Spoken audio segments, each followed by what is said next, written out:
Assalamualaikum warahmatullahi wabarakatuh. Berjumpa lagi dengan saya Johan. Kali ini kita berada pada materi keempat, yaitu tentang sistem unit. Ya, jadi ini adalah apa yang ada di komputer kita.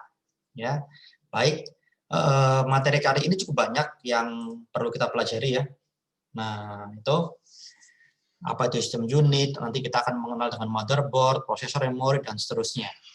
Baik, langsung saja kita mulai. Oke, pertama kita akan melihat dulu bagaimana komputer itu bekerja. Ya, jadi pertama, ketika Anda menekan tombol untuk menyalakan komputer, ya, maka komputer akan mencari yang namanya BIOS atau singkatan dari Basic Input Output System. Ya, BIOS ini berada di ROM, Read Only Memory.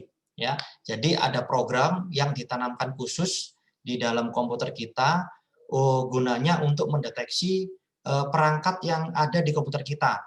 Jadi dari BIOS ini nanti kita bisa melihat apakah komputer kita itu ada prosesornya, kalau ada itu clock speed-nya berapa core, kemudian RAM-nya ada apa enggak, kalau ada itu kapasitas berapa giga, dan seterusnya. Ya, jadi ini menginisialisasi perangkat hardware yang ada di komputer kita. Ya, kemudian setelah semuanya oke, prosesor ada, memori ada, dan seterusnya, hard disk yang lain ada. Selanjutnya komputer akan melakukan namanya POS, Power on Self Test. Ya, jadi dia akan mengecek prosesornya ada apa enggak, dicek, memorinya ada apa enggak, dicek, hard disknya ada apa enggak, dicek, dan seterusnya.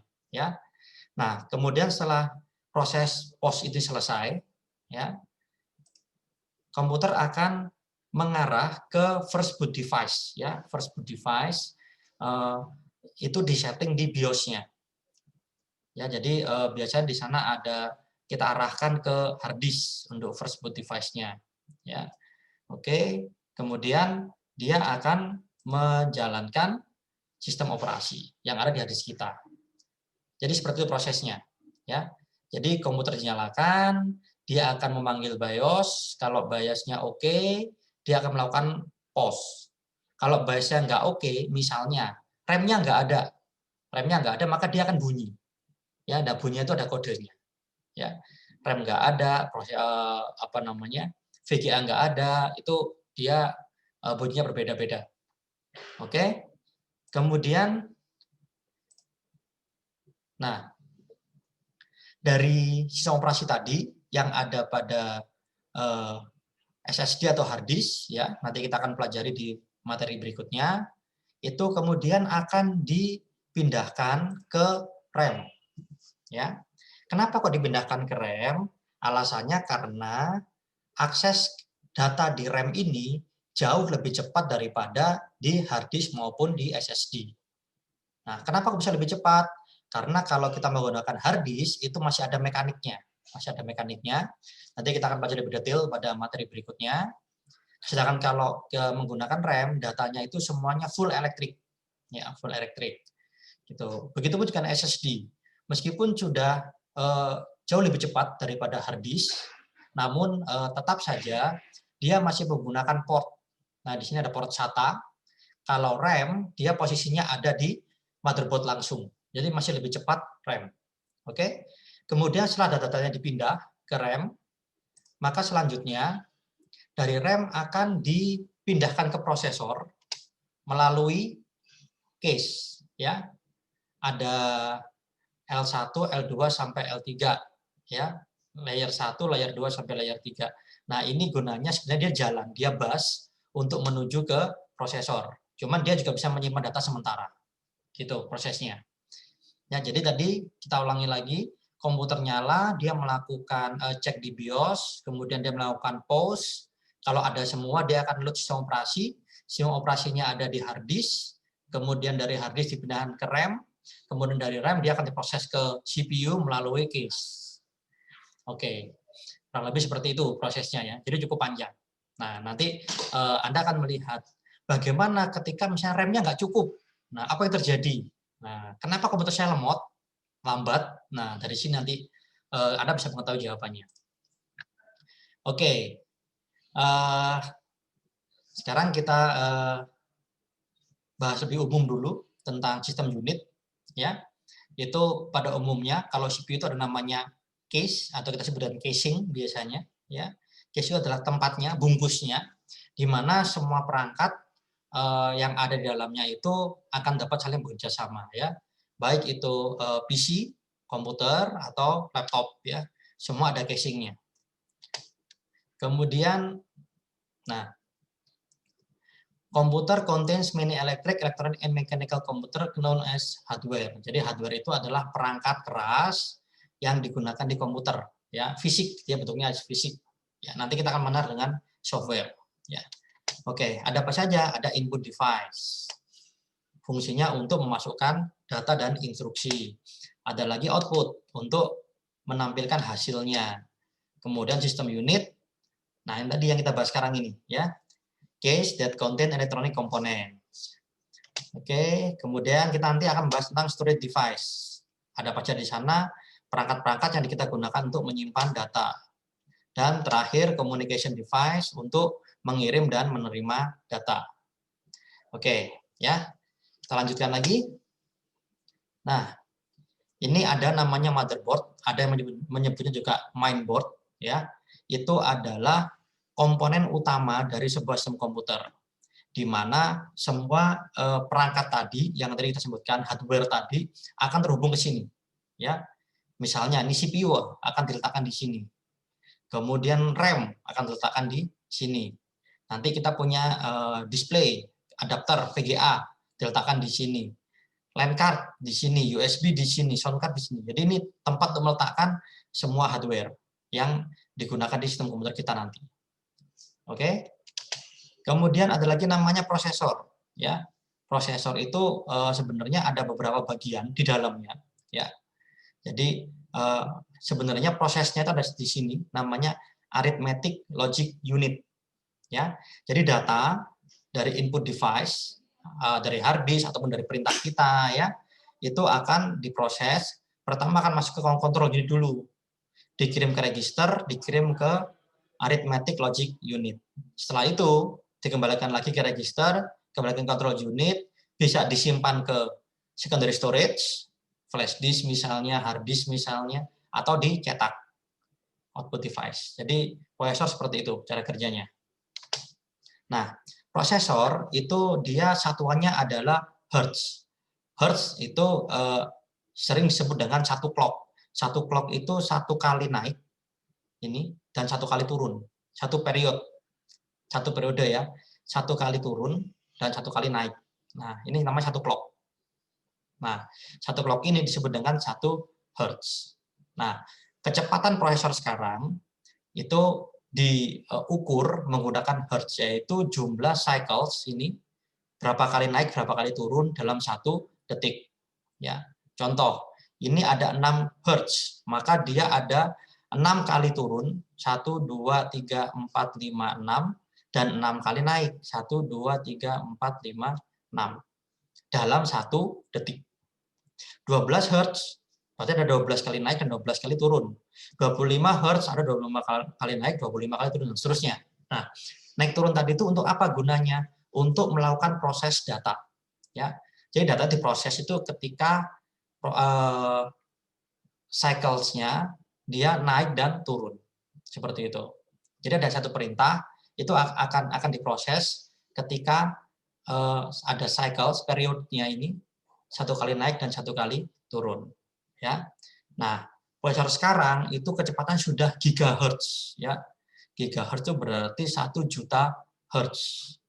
Kalau sekarang itu sudah kalau di laptop sih rata-rata sudah 2, berarti 2 juta cycles, 2 juta clock per detik. Berarti dia bisa menerima instruksi, menjalankan perintah kita itu 2 juta perintah per detik. Nah, gitu ya. Itu untuk satu prosesor. Saat ini sudah ada yang banyak yang multi core, ya, banyak prosesor. Nanti kita bahas di belakang. Oke. Nah, kemudian karena kecepatan prosesor tadi terbatas, ya. Ini historinya. Ini dimulai dari Pentium 4, ya. Mungkin Anda nggak ngalamin teknologi ini, tapi saya ada di zaman saya, ya. Jadi pada waktu itu Pentium 4, saya ingat benar, itu mentok kecepatannya di 3 GHz, 3 juta clock per detik. Sudah mentok, sudah nggak bisa lebih cepat lagi. Nah, maka kemudian diakal sama engineer-nya Intel waktu itu. Jadi dia menggunakan namanya hyperthread. Hyperthread itu dia menggunakan core palsu. Jadi itu dia Pentium 4 itu yang sudah support hyperthread, itu di sistem operasi kita dideteksi jadi 2 prosesor. Padahal sebenarnya cuma 1. Ya. Nah, bagaimana cara kerjanya? Kalau tadi sebelumnya kita bahas satu perintah itu dikerjakan dalam 1 clock, maka pada prosesor dengan hyperthread ini satu perintah dikerjakan dalam setengah clock. Jadi yang setengah dikerjakan oleh prosesor A, setengah dikerjakan oleh fake prosesor. Nah, jadi seolah-olah dia ada 2 prosesor yang mengerjakan. Jadi pekerjaan itu bisa dikerjakan 2 kali lebih cepat. Nah, saat itu, ya. Kemudian saat itu di server, nah itu sudah ada multiprosesor. Jadi prosesornya benar-benar ada banyak. Biasanya ini untuk server, ya. Di sana bisa lihat tempat prosesor ada 4, kemudian slot memorinya ada banyak sekali di sini. Ini mainboardnya untuk server. Tuh. Harganya tentu sangat mahal, ya. Oke, kemudian, nah teknologi ini dimulai pada Core 2 Duo, ya. Jadi di rebranding lagi si Pentium 4 Hyperthread tadi oleh Intel, di rebranding menjadi dual core namanya. Sebenarnya sama, dual core. Cuman karena dia bekerja 2 kali lebih cepat, otomatis dia juga memakan resource, sumber daya, baterai, listrik maksudnya, itu juga 2 kali lebih besar. Gitu, karena dia dipaksa kerja 2 kali. Kemudian efeknya panasnya juga dia 2 kali lebih tinggi daripada prosesor yang single core. Gitu. Maka waktu itu teknologi dual core itu nggak laku. Ya. Kemudian di-upgrade lagi muncullah Core 2 Duo. Core 2 Duo itu seperti ini gambarannya. Jadi ada 2 core di dalam 1 prosesor. Ya, ada 2 core dalam 1 prosesor. Nah, sekarang ada Core i7 dan Core i9 sekarang, ya. Jadi itu ada banyak prosesor dalam 1 fisik prosesor. Oke. Semakin banyak core-nya, semakin banyak ALU-nya, arithmetic logic unit, maka semakin banyak perintah atau data yang bisa dieksekusi secara bersamaan oleh prosesor tersebut. Artinya lebih cepat, ya. Oke. Namun tadi kita bahas efeknya adalah panas, ya. Efeknya adalah panas karena CPU dia menggunakan listrik untuk bekerjanya, kemudian akan timbul efek panas. Maka kita memerlukan yang namanya cooler, ya, cooler. Nah, untuk komputer biasa itu cukup dengan cooler yang default seperti ini, standar seperti ini, ya. Cuman kalau untuk gaming yang mana dia kita paksa untuk memproses data banyak dalam waktu yang cukup lama, nah maka dibutuhkan jenis cooler yang lain, misalnya ada liquid cooler di sini. Contohnya. Nah, ini dia lebih baik untuk mendinginkan prosesor. Karena pada suhu tertentu prosesor itu akan mati, ya. Jadi di BIOS kita dia punya proteksi pada suhu tertentu. Dulu saya pernah coba itu sampai 80 derajat kalau nggak salah. 80 derajat dia otomatis akan mati untuk mencegah kerusakan prosesor. Gitu. Oke, jadi itu sekilas tentang motherboard dan prosesor. Oke, sekarang silahkan Anda buka pada e-learning kita di diskusi 4, ya. Nah, itu jelaskan CPU yang digunakan pada komputer atau laptop Anda. Apa yang Anda jelaskan? Mereknya apa, tipenya apa, clock speed-nya berapa, core-nya berapa. Ya. Pak, dari mana saya tahunya ini? 1, dari manual book atau dari website produsen laptop atau komputer Anda. Silakan Anda cari di sana. Pak, saya pakai komputer rakitan, Pak. Oke, silakan Anda cari tipe dari motherboard Anda. Nah, di sana Anda googling akan keluar prosesor apa aja yang compatible dengan motherboard Anda. Ya. Pak, saya belum punya komputer, Pak. Nah, itu boleh menggunakan HP Anda, nggak apa-apa. Ya, Anda boleh menjelaskan CPU yang digunakan oleh HP Anda. Bagaimana caranya? Nanti di belakang akan saya tunjukkan beberapa softwarenya, ya, daripada bongkar-bongkar nanti. Oke, kita lanjutkan dulu ke memori, ya. Memori ini ada dua jenis, ya. Ada yang volatil, ada yang non volatil.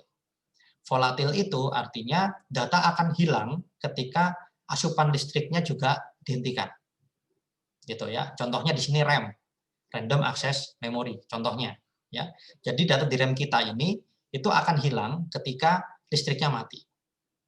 Kalau non volatil itu meskipun dimatikan listriknya tapi datanya tetap ada, ya. Contohnya ROM yang tadi berisi BIOS, ya. Jadi BIOS itu data tetap ada meskipun listriknya mati. Kemudian mungkin bagi yang pernah bongkar-bongkar komputer akan menemukan baterai CMOS. Pak, baterai CMOS itu buat apa? Katanya untuk menghidupi ROM, ya. Nah, karena read only memory ini datanya itu tidak bisa ditulis ulang, ya. Jadi hanya sekali tulis saja, sekali di program ROM ini, maka dia butuh asupan listrik untuk mempertahankan datanya. Jadi menggunakan baterai CMOS tadi. Nah, apabila baterai CMOS-nya habis, maka datanya itu akan ngereset ke default setting-nya. Jadi bukan ROM-nya BIOS-nya hilang enggak, tapi datanya yang akan mereset ke default setting. Jadi itulah mengapa dia butuh baterai CMOS. Nah, kalau RAM ini datanya akan hilang. Tadi kan seperti kita bahas ya, sistem operasi sebagian dipindahkan ke RAM untuk diproses ke CPU. Nah, mungkin Anda udah pernah mengenal ada yang namanya sleep, ada yang namanya hibernate di sistem operasi Anda. Ya, bedanya apa? Kalau sleep itu asupan listrik ke semua hardware akan dihentikan kecuali ke RAM. Ya, jadi kalau laptop Anda ada sleep, ya, Anda perhatikan lampunya akan berkedip. Menandakan bahwa sebenarnya dia itu masih on, masih nyala. Hanya saja dia asupan listriknya hanya untuk RAM saja, maka jauh lebih hemat. Tujuannya apa? Ketika Anda buka laptopnya, apa yang Anda kerjakan tadi tidak hilang. Tidak harus mengulangi dari awal lagi. Misal tadi Anda lagi ngetik, kemudian lagi ada perlu mendadak keluar, ya, kemudian di sleep saja. Gitu. Jadi nanti Anda balik lagi, dinyalakan, data Anda masih ada di sana. Tidak perlu membuka MS Word lagi, kemudian Anda open file yang Anda udah ketik tadi, nggak perlu. Ya. Nah, itu kalau sleep. Kalau hibernate, data yang ada di memori tadi akan dipindahkan ke hard disk. Sehingga komputer Anda atau laptop Anda bisa benar-benar off, benar-benar nggak ada listriknya. Nah, seperti itu. Cuman ya itu kalau dinyalakan, maka dia akan manggilnya dari hard disk dulu, itu cukup makan waktu agak lama. Lebih lama daripada sleep. Tapi masih lebih cepat daripada Anda harus booting dari awal. Nah, seperti itu prosesnya ya. Mungkin bagi Anda yang menggunakan MacBook, ya. Nah, MacBook itu dia pakai sleep. Ditutup, plug MacBook, dia langsung mati. Dibuka, langsung nyala. Beda dengan laptop yang lain. Laptop yang lain ditutup, Anda perhatikan lampu hard disk-nya, dia masih nyala. Gitu. Beberapa detik baru dia mati. Kalau MacBook ditutup, langsung mati. Nah, itu karena dia menggunakan sleep. Jadi hati-hati. Ada cerita teman saya, MacBook-nya dia biasa ditutup, masukin tas, naik tangga, nggak sengaja kebuka tasnya. MacBook-nya jatuh, sudah hancur semuanya. Datanya sudah hancur karena dia konslet, dalamnya konslet karena sebenarnya dia itu masih on listriknya. Itu ya, jadi hati-hati. Nah, sekarang pada diskusi 4, ya. Jelaskan jenis RAM yang digunakan pada komputer laptop Anda. Tipenya apa? DDR1, DDR2, DDR3, DDR4, misalnya kapasitasnya berapa, ya.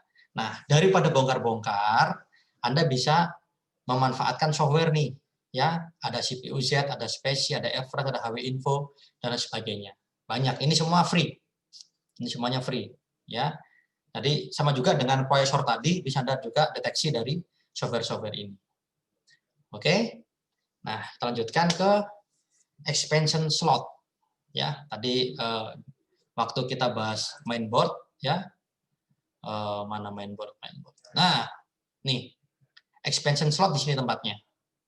Ini ada PCI slot, ada AGP, yang baru ada PCI Express. Ya, nah itu digunakan untuk hardware tambahan. Hardware tambahan. Apa aja tambahannya? Banyak. Ada VGA, ada sound card, ada LAN card, dan sebagainya. Banyak.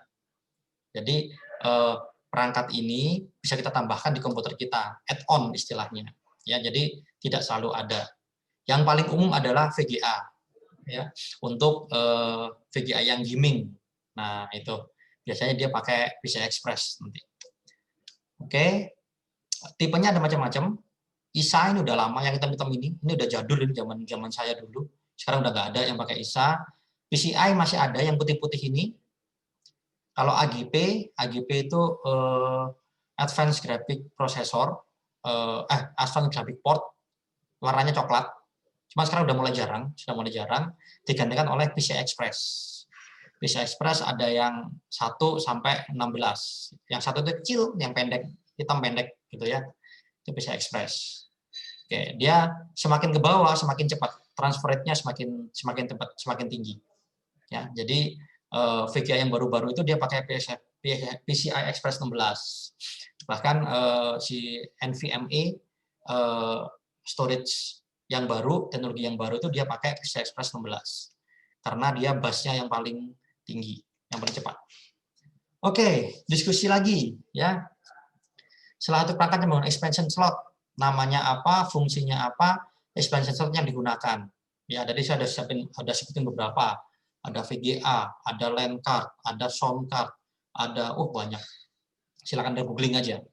Atau kalau Anda yang menggunakan PC, Anda coba bongkar PC Anda lihat ada nggak expansion slot di sana. Kalau ada, digunakan untuk apa? Ya, silakan Anda jelaskan di sini. Oke.